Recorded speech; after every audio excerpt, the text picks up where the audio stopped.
गुनाह का रवाज बहुत ज्यादा है। अब कदम कदम पे गुनाह करते हैं, लेकिन गुनाह करते हैं लेकिन अपने आप को शर्मिंदगी महसूस नहीं करते।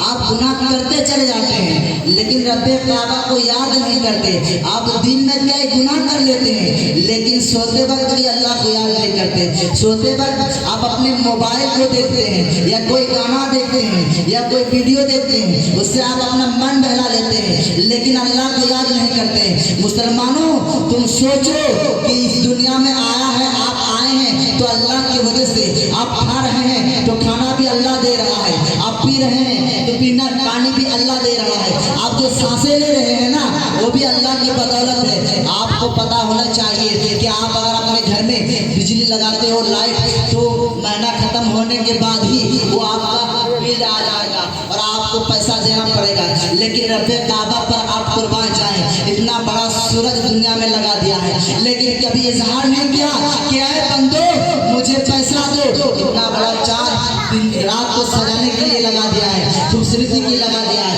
आसमानों में कितने तारे हैं लेकिन ये दुनिया को सजाने के लिए दिया है। लेकिन कभी ये नहीं कहा कि मेरे बंदो तुम आओ और मुझे पैसा दो।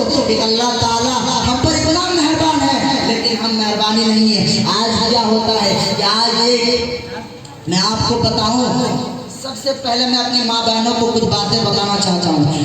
बुरा लगेगा सुनकर लेकिन मैं पहले ही आपसे माफ़ी मांग लेता हूँ। लेकिन आप ये कर सकते हैं, अगर आप अमल करना चाहते हैं तो कर सकते हैं, कोई बड़ी बात नहीं। एक वक्त का आलम था कि ये कब्र से आवाज़ आ रही थी। आवाज़ ये थी कि मुझे निकालो, इस कब्र में बड़ी परेशानी है, इस कब्र में बड़ी तकलीफें हैं, इस कब्र में बहुत सारी आज़ाबें हैं। अब क्या हुआ कि गांव वाले इमाम साहब के पास पहुंचे। इमाम साहब, एक कब्र से आवाज़ आ रही है और आवाज़ ये है कि मुझे कब्र से निकाला जाए, मुझे बहुत तकलीफें दी जा रही है, बहुत सख्ती किया जा रहा है। अब क्या इमाम साहब क्या है, हाँ आप जाइए और कब्र खोद कर निकाल लीजिए। जब कब्र खोदते हैं, खोदने के बाद कब्र से आवाज़ आती है मुझे एक कपड़ा दिया जाए।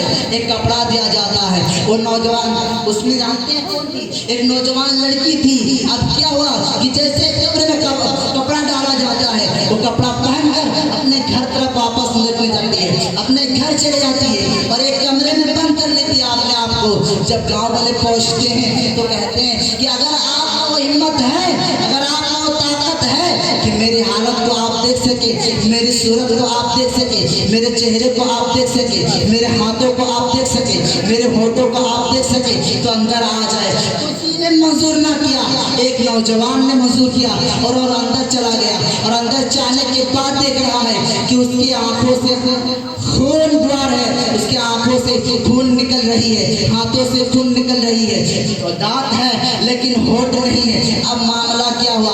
मामला ये था कि क्या वजह है कि उसकी आंखें नहीं है और खून निकल रही है, उंगली तो है लेकिन नाखून नहीं है, खून निकल रही है। बात क्या है, आखिर मामला क्या है, क्या आज़ाब हो रही थी? मेरे बहने गौर से सुने, मेरे अखलास की शहजादी, इस्लाम के शहजादी, आपको अल्लाह ताला इसलिए नाजुक पैदा किया है। आप पहले नाजुक हैं लेकिन आप इस दौर के इस टीवी सीरियल को देखकर, इस दुनिया की रवाज को देखकर आप अपने आप को इतना बदल लेते हैं कि हमें पता नहीं कि फातिमातुज़ ज़हरा के किरदार को अपनाते हैं या उस फिल्मी एक्टर को अपनाते हैं। आपको पता होना चाहिए कि फातिमातुज़ ज़हरा ने किस तरह कुर्बानी देकर अपने आंचल को बचा लिया था, अपने पर्दे को बचा लिया था, अपने आबरू को बचा लिया था।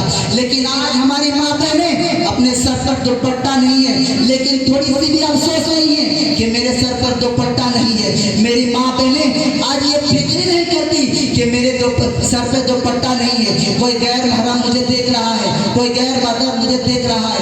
अब पता क्या हुआ कि उस रूम में जाता है और जाने के बाद जब पूछा जाता है, ऐ बहन, इस्लाम की खातून, ऐ शहजादी, बता तेरी आंखों के, तेरे उंगलियों की नाखून के साथ क्या हुआ?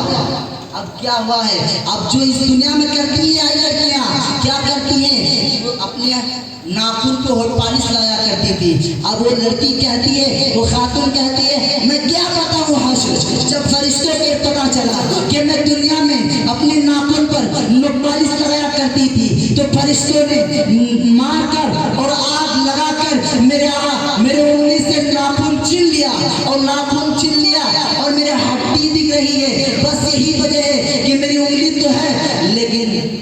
हम उठे नहीं है और पूछते हैं, अच्छा ये बता कि तेरे होठ क्यों नहीं है? तुम्हारा दांत दिख रहा है लेकिन तुम्हारा होठ नहीं है। तो लड़की जवाब देती है, मेरी बहनें गौर से सुने, होठ पॉलिश जो लगाती हैं, होठ पॉलिश, अब क्या हुआ कि दांत तो दिख रही है लेकिन होठ नहीं दिख रही है। अब क्या हुआ कि पूछा गया, अच्छा खातून बता तेरा होठ क्यों नहीं है? तो खातून बताती है कि मैं अपने दुनिया में, मैं जब दुनिया में थी तो अपने होठों पर लिपस्टिक लगाया करती थी और दुनिया में फखरे करया करती थी कि कोई लड़का देखे, कोई नौजवान देखे और मुझे खूबसूरती महसूस करे। अब यही वजह है कि जब फरिश्तों, जहन्नम के फरिश्तों को मालूम चला कि ये दुनिया में रहकर लिपस्टिक लगाया करती थी, मेरे दांत को तो छोड़ दिया लेकिन होठ काट कर लेकर चले गए। अब क्या मामला हुआ कि जो लड़कियां दुनिया में रहकर अपने बालों को संवरती है, अपने बालों को कई मर्तबा शैम्पू से लगाती है और कई मर्तबा कंघिया करती है। अब क्या हुआ, क्या लड़की बता कि तेरे बालों के साथ हश्र क्या हुआ? तो खातून जवाब देती है, भाई मैं क्या बताऊं, मैं जिस बालों को दिन में कई मर्तबा सवारा कर किया करती थी, उसी बालों के साथ फरिश्तों ने मेरे बालों को नोच दिया और यही वजह है कि मेरे सर से खून निकल रहा है, मेरे सर से खून निकल रहा है। अब क्या हुआ कि आप, तुम्हारे इस आंखों का मामला क्या है, तुम्हारे आंख क्यों नहीं है? तो लड़की जवाब देती है, वो खातून जवाब देती है कि मैं दुनिया में रहकर अपनी आंखों पे काजल लगाया करती थी और काजल लगाकर मैं घूमा करती थी, बस यही वजह है कि मेरे आंखों की आंखें निकाल ली गई, यही वजह है। और ये कहकर वो लड़के कैसे इंतकाल हो जाती है।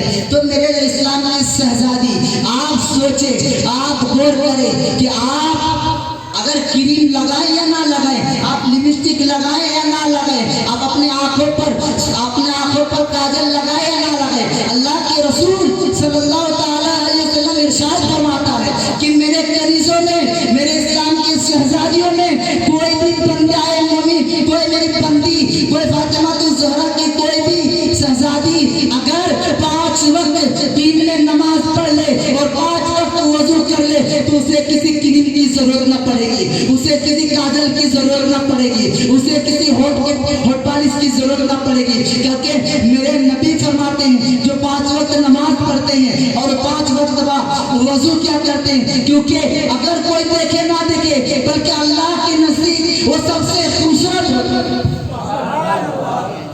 अल्लाह के नजदीक वो सबसे खूबसूरत हुआ करती है। लेकिन आज हमारी माँ बहनों को क्या हो जाता है, आपको पता है कि अगर एक जहन्नमी की आप नकल करेंगे तो जहन्नमी जन्नत नहीं ले जा सकता, वो जहन्नमी इतनी ताकत रखते तो जहन्नम में ले जाएगा, जन्नत नहीं ले जा सकता। आपको पता है, मैं आपको बताऊं, हज़रत मूसा नबी, आपको मालूम होगा लेकिन इसे मालूम ना हो सुन ले, मेरे मूसा हैं, बस ज़्यादा देर नहीं करूँगा, बस और 5 मिनट। हजरत तैयार हो रहे हैं, फिर आ जाएंगे। क्या है कि मूसा, अब मूसा है मेरे नबी, थोड़ा सा खामोशी इख्तियार करें, गौर से सुने कि मेरे मूसा नबी हैं, वो इतने बड़े नबी हैं। अब क्या हुआ कि एक जलने वाला था मूसा से, और जलता था कि मूसा इतना ये कर रहा है, मूसा वो कर रहा है, तो वो भी उसी तरह करता था। मूसा, मेरे मूसा नबी के तरह वो टोपी पहना करता था, उसी तरह कपड़ा पहना करता था। मूसा जिस तरह चलता था उसी तरह चलना क्या करता था। मूसा जिस तरह बोलता था वो भी बोलने का अंदाज उसी तरह बना लिया था। मूसा जिस तरह खाता था वो भी उसी तरह खाता था। मूसा जिस तरह बाल रखता था वो भी उसी तरह बाल रखता था। मूसा जिस तरह दाढ़ी रखता था वो भी उसी तरह दाढ़ी रखता था। यहाँ के मेरे मूसा नबी जो करते थे वो शख्स वही करता था। अगर मूसा खूबसूरत दिखा करते थे तो वो भी खूबसूरती दिखा करता था। अगर मूसा चलने में लड़खड़ा करते थे तो वो भी चलने में लड़खड़ाता था। अगर मूसा सुरमा लगाया करता था तो वो भी सुरमा लगाया करता था। अगर मूसा कमली लिया करता था तो वो भी कमली लिया करता था। अब क्या हुआ कि मेरे मूसा को ख्वाब आया और जन्नत में टहल रहे हैं और टहलने के साथ देख रहा है कि वही चलने वाला, वही कपड़ा पहनने वाला, वही टोपी पहनने वाला मेरे मूसा के साथ है। अब रब्बे काबा ने इरशाद किया, ऐ रब्बे काबा, ये दुनिया में हमसे जलता था, ये दुनिया में हमसे रुसवाई करता था,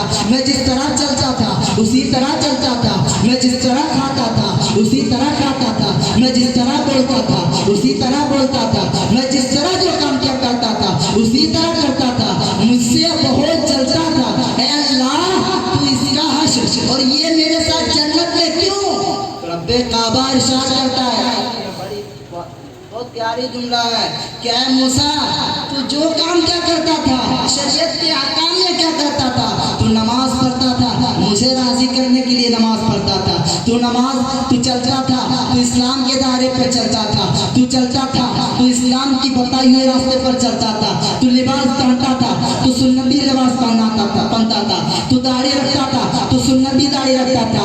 ऐ मूसा जब मैं तुझे जन्नत अता करूं तो वो भी तेरे साथ हर वो काम किया जो तू क्या करता था, तो तू भी जन्नती है, गोया वो शख्स भी जन्नती है। पता चला कि जब एक जन्नती इंसान की आप नकल करें तो जन्नत चले जाए, और एक जहन्नमी इंसान की अगर नकल करें तो आप जहन्नम में चले जाए। आपको पता हो गया कि अगर आप देखिए जितनी भी मखलूक है, सबसे अफजल मखलूक है इंसान, अशरफुल मखलूकात। हमें समझ आती है कि हम क्या कर रहे हैं नहीं कर रहे हैं, हम गुनाह करते हैं तो अल्लाह तकदीर में लिख दिया तो कर लेते हैं, नहीं गलत बात है। आप अगर चाहते तो नहीं होगा, अगर आप दिल में इरादा करें कि फजर की नमाज पढ़ेंगे आप नमाज के लिए आ जाएंगे, आप तो वो सोचते ही नहीं। आप अगर दिल में सोचे कि हम दाढ़ी रखेंगे लेकिन नहीं रखेंगे, उम्र बहुत ज्यादा लगेगी, शादी नहीं करेगा, तो मौलवी लोग की शादी नहीं होती है क्या?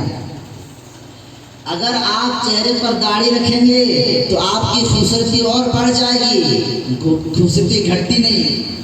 अगर देखिए एक बात खराब लगेगा लेकिन हकीकत बात है, अगर आप चेहरे पर दाढ़ी नहीं रखते तो आप पर और लड़की पर क्या फर्क है?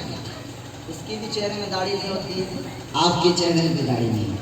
अब कहिएगा कि इमाम साहब लोग क्या क्या बोल रहे हैं, हकीकत बात है।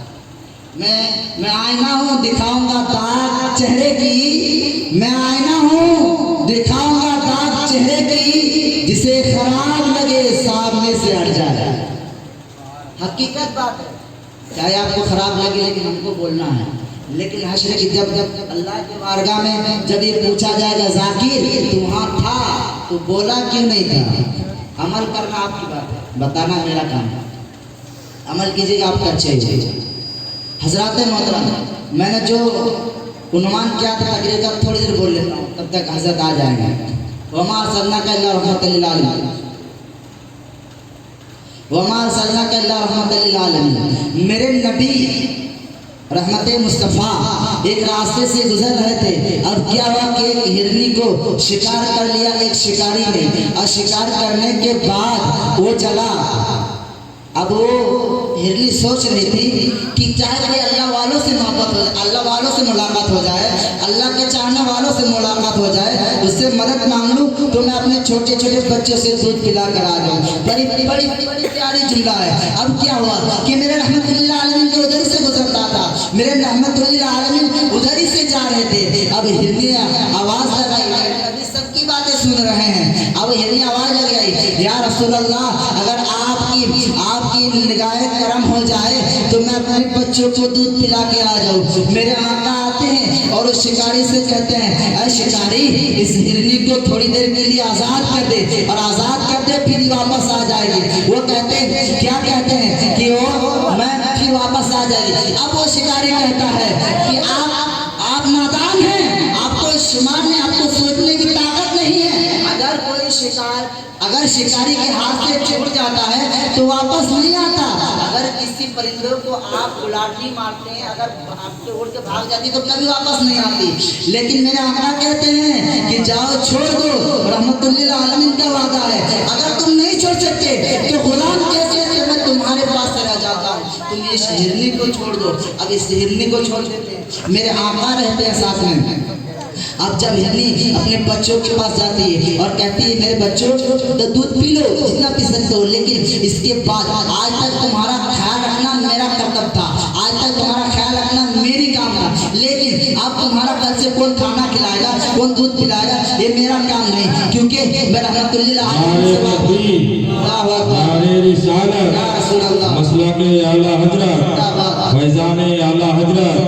नारे तकबीर, नारे रिसालत।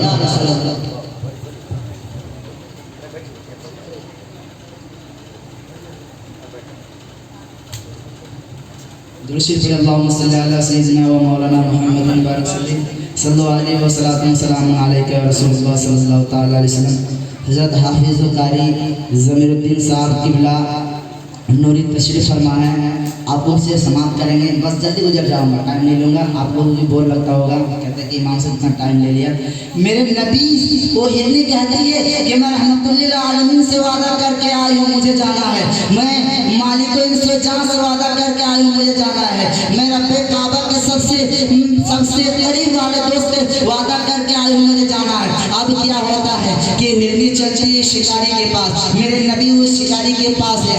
अब वो हिरनी जाती है और हिरनी के पीछे पीछे वो तो छोटी छोटी बच्ची भी चलने पड़ती है, हिरनी के बच्चे भी चलने लगती है। अब क्या देखता है वो शिकारी, देखता है कि हिरनी भी आ रही है और हिरनी के साथ उसके दो बच्चे भी आ रहे हैं। अब देख रहा है कि ये कोई आम बशर नहीं है, ये कोई आम इंसान नहीं है, ये जरूर कोई अल्लाह का पैगंबर होगा, ये जरूर कोई अल्लाह का नबी होगा, ये जरूर कोई अल्लाह का सबसे करीब महबूब होगा।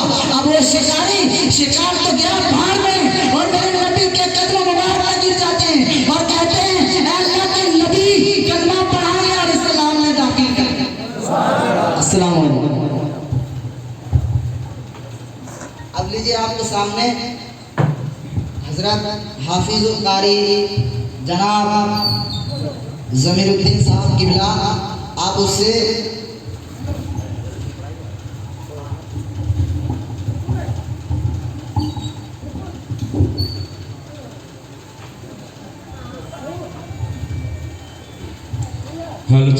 हेलो दोस्तों, जिसके लिए आप बेकरार थे, बस माइक उन्हीं को दे दूंगा, लेकिन जो अंदर बैठे हुए थोड़ा सामने आ जाएंगे ताकि उनको मालूम हो कि